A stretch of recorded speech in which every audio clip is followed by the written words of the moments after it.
Hello বন্ধুরা, দেখো আমার চোখ মুখ দেখে তোমরা বুঝতে পারছো প্রচণ্ড শরীর খারাপ হয়ে গেছে। ঠান্ডা লাগছে, মানে ঠান্ডা তো লেগেছে, দুদিন ধরে ঠান্ডা লেগেছে, অতটা অনুভব করতে পারিনি। সকালে হালকা হালকা গলা ব্যথা করছিল, কিছু বুঝতে মনে হয়নি যে হালকা গলা ব্যথা করছে, একটু চা গরম জল খেলে সেরে যাবে।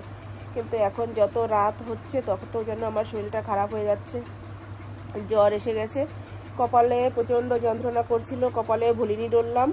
তারপরে 2 ঘন্টা ঘুমিয়ে থাকার পরে একটু গাটা ঘেমেছে, তারপরে হচ্ছে আমি মানে জ্বরটা একটু কমেছে। আমার কথা শুনে তোমরা বুঝতে পারছো আমার কথা জড়িয়ে যাচ্ছে নাকে, এতটাই শরীর খারাপ লাগছে। আর একটা বিষয়, এখন রাত্রে দেখো মশারির ভিতরে শুয়ে আমি ইন্ট্রো দিচ্ছি, তার কারণ হচ্ছে সকালবেলা আমি ফার্স্ট টাইম ইন্ট্রো দিয়েছিলাম একবার ব্যাক ক্যামেরা করে স্ট্যান্ডের মধ্যে মোবাইলটা বাঁধিয়ে নিয়ে, কিন্তু আমার এই চোখ পর্যন্ত না কেটে গেছে উপরে, শুধু মুখটা দেখা যাচ্ছিল। আর শুধু মুখ দেখে কথা বললে তো ভালো লাগে না, চোখ যদি না দেখা যায়। আমি যেমন তোমাদেরকে দেখতে চাই, তোমরাও তো আমার পুরো ফেসটা দেখতে চাও, তাই না?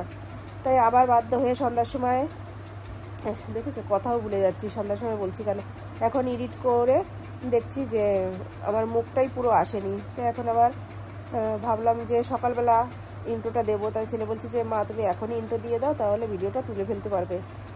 তো আবার চলে আসলাম তোমাদের সামনে। তাই চলো, যেভাবেই করলাম তোমরা একটু মানিয়ে নিয়ে, শরীরটা ভীষণই খারাপ আর কথা বলতে পারছি না।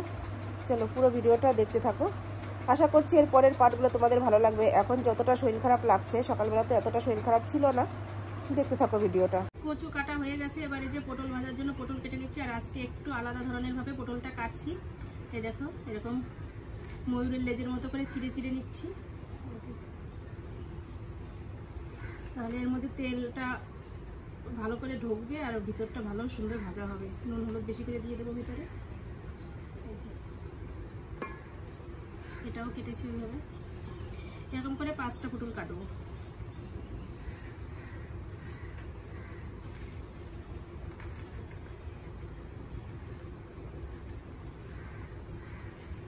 আমার সব সবজি কাটা হয়ে গেছে, আর এদিকে আমার জন্য এয়ারফ্রেশ বানিয়ে নিলাম, আর মায়ের জন্য একটা লিকার চা করে নিলাম। এদিকে ভাতের হাঁড়ি বসিয়ে দিয়েছি, আর সব সবজিগুলো কাটা হয়ে গেছে। এই যে এখানে আলু উচ্ছে কুচিয়ে নিয়েছি, এটা চচ্চড়ি করব। এই যে পেঁয়াজ লঙ্কা কেটে নিয়েছি, আর এখানে রয়েছে সেই পটল ভাজা করব, তার সেগুলো, আর হচ্ছে গাঠি কচু। তাই চলো এয়ারফ্রেশটা খেয়ে নিই। ছেলেও ঘুম থেকে উঠে গেছে, ওকে বললাম চা খাবি নাকি, বলছে যে না আমি খাবো না। তা আমি এই যে খেয়ে নিই। আর মায়ের জন্য যে রেখেছি, মা কলে রয়েছে, আসবে এখনই, এসে খাবে। সকালে যেহেতু ক্রিম রোল খেয়েছি, এর জন্য এখন আর বিস্কুট টিস্কুট কিছু নিলাম না। মা যদি খায় তো মাকে দেবো। ব্রিটানিয়া বিস্কুট রয়েছে, টোস্ট বিস্কুট রয়েছে, রোল রয়েছে, যেটা খায় সেটা দিয়ে খাবে। আর এই সবজি তো কেটেছি, এগুলো কি মাছ দিয়ে রান্না করবো এখনো জানি না। বাবা বাজারের ব্যাগ নিয়ে গেল, বাজার করে আনবে, যে মাছ আনবে সে মাছ দিয়ে রান্না করবো। তাই চলো ভিডিওটা দেখতে থাকো। এই যে বন্ধুরা, চা নিয়ে আইছি, যে চা খাচ্ছি।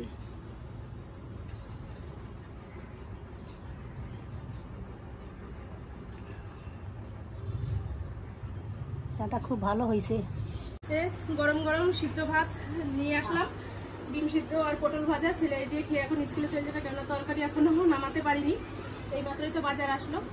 তো চলো ছেলে খেয়ে নি, ওকে ফ্যানের নিচেই একটু ঘরে দেই, ঘরে বসে বসেই খাক।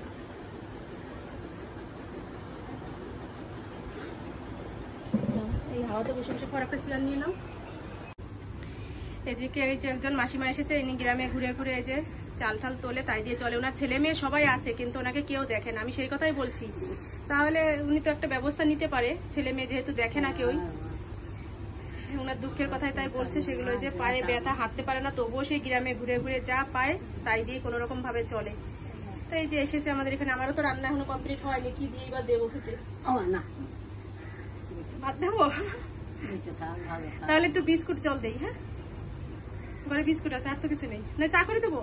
না, তোমার চা করতে হবে না শোনা, তাহলে বিস্কুট আর জল দেই। ঠিক আছে, তাই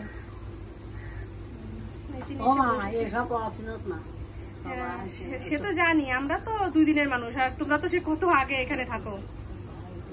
হ্যাঁ হ্যাঁ হ্যাঁ, আচ্ছা ঠিক আছে, ছেলে রেডি হোক তাড়াতাড়ি, ওই স্কুলে যাবে, টাইম হয়ে গেছে। এই যে ও খেতে বসেছে। এই যে একটু বিস্কুট দিলাম, এটুকু খাও, জল দিচ্ছি। এই দেখো, এই যে ময়ূরপঙ্খী যে পটল ভেজেছিলাম সেই পটলটাই দিয়েছি ছেলেকে। আর এই যে তাড়াতাড়ি হওয়ার জন্য আর একটা পটল কেটে আমি ফেলে দিয়েছি। ভালো লাগছে বাবা ওই পটলটা? নরম হয়েছে ভিতরে? উল্টা উল্টা, ওই পাশে উল্টাও। এই দেখো ভিতরটা একদম নরম হয়ে গেছে। খাও, তাড়াতাড়ি খেয়ে নাও।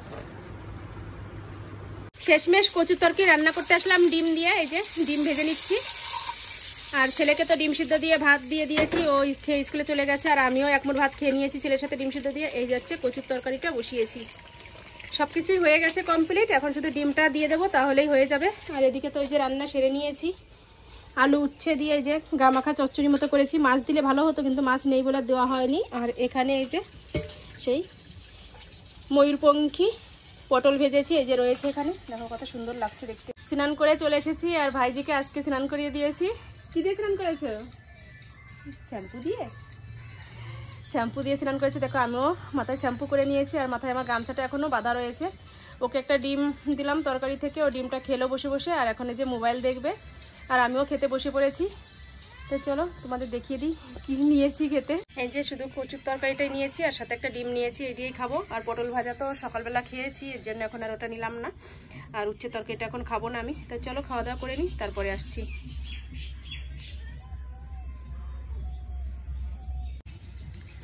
দেখো বিড়ালও যে ডিম খায় আমার জানা ছিল না। অনেকক্ষণ ধরে এই ম্যাও ম্যাও করে ডাকছে, তো ভাবলাম একটু দিয়ে দেখি তো খায় নাকি। তাই যে দিয়েছি। মানে মাছ যতটা ভক্তি তৃপ্তি করে খায়, ডিম কিন্তু অতটা তৃপ্তি করে খাচ্ছে না। হয়তো খিদের জন্য একটু চেটে চেটে খেলে, অনেকটাই দিয়েছিলাম, ওইটুকু আছে এখন। আর ভাত দিলে তো খাবে না, কারণ কচুর তরকারি ভাত কোনো মাছের সেন্ট নেই, এই জন্য এখন আর ভাত দিলাম না। পরে দেখা যাক অন্য কিছু দেবো ওকে খেতে। মাছ হলে এক কামড়ে মুখে তুলে নিয়ে দৌড় মারতো। দুপুর পার করে এখন সন্ধ্যার সময় চলে আসলাম তোমাদের সামনে। আর এখন আমি একটু বাজারে গিয়েছিলাম, সেখান থেকেই আসলাম। ছেলের জন্য নিয়ে এসেছি রুটি। এই দেখো রুটি খাচ্ছে। এটা হচ্ছে কি নান রুটি, নান রুটি বলে না এগুলো নাকি? আর হচ্ছে তরকা এই নিয়ে এসেছি। আর নিয়ে এসেছি আম খেতে চেয়েছিল, বলেছিল যে আম কিনে নিয়ে আসিস। তা আম নিয়ে এসেছি, এখন আম একটা কেটে আমি খাবো। আগে একদিন কিনেছিলাম, ভীষণ মিষ্টি হয়েছিল, কিন্তু সেই দোকান থেকে আজকে আনতে পারিনি। আজকে অন্য একটা লোকের কাছ থেকে এনেছি, এটাও খেয়ে দেখি কেমন হয় এই আমগুলো। আর ছেলে বলেছিল যে রুটি নিয়ে আসতে, ওই বাজারে যে দোকানটায় বিক্রি করে সেই দোকান থেকেই এনেছি। মানে এই রুটিগুলো না আমাদের ধানতলা বাজারে একটা দোকানেই বিক্রি করে, সব দোকানে পাওয়াও যায় না। তো যেহেতু সন্ধ্যার সময় গেলাম বাজারে, ভাবলাম যে এই টাইমেই তো পাওয়া যায়, তো নিয়ে আসলাম। আর আমগুলো তোমাদের একটু দেখিয়ে দিই কেমন আম। দোকানদার বলছে কি যে আজকেই হচ্ছে আম্রপুলি আম শেষ আম। তো ভাবলাম যে হতেও পারে, কারণ এরপরে তো মালদাই আম আসবে, আর এই আমগুলো পাওয়া যাবে না। তো 2 কিলো নিয়ে এসেছি, দাঁড়াও তোমাদের দেখাচ্ছি। এই দেখো এই যে নিয়ে এসেছি।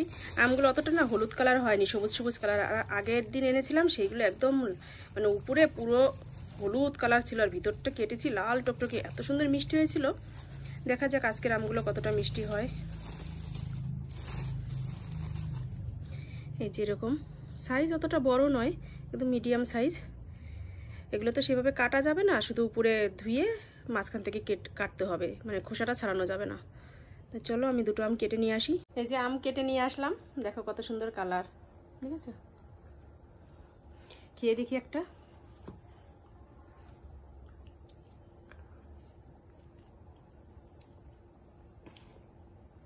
ভালো সুন্দর মিষ্টি। আর এখন বাজে রাত, দেখা যাচ্ছে না, দেখো আলনার নিচে ঢাকা পড়ে গেছে। যে 8টা হয়তো 10 বাজে। রাত্রে তো আর রুটি টুটি কিছু করতে হবে না, যে কিনে নিয়ে এসেছি রুটি। আর ওই ঘরে তো মা ভাত রান্না করেছিল, সেই ভাত রয়েছে। আরও 2টো রুটি, 4টে রুটি এনেছি মোট, সেখান থেকে 2টো রুটি ছেলেকে দিলাম, আর 2টো মাকে দিয়ে আসবো। আর ভাত তো বাবা দাদা ওরা সবাই ভাত খাবে, ওরা রুটি খেতে চায় না। বাড়িতে আমি যে রুটি বানাই সে রুটি দিয়ে আসলেও সকালবেলা সে বাসি রুটি নিয়ে এসে আবার আমার ছেলে খায়, রুটি খাই না আমাদের ওই ঘরে। আজকের মতো ভিডিওটা এই পর্যন্তই। তোমরা ভালো থেকো, সুস্থ থেকো, আর আমার পাশে থেকো। আর ভিডিওটা কেমন লাগলো অবশ্যই কমেন্ট করে জানিয়ে দিও, ভালো লাগলে একটা লাইক করো। আর যারা এখন সাবস্ক্রাইব করোনি আমার চ্যানেলটি, তারা সাবস্ক্রাইব করে দিও। তো চলো আজকের মতো টাটা বাই বাই, আগামীকাল আবার দেখা হবে।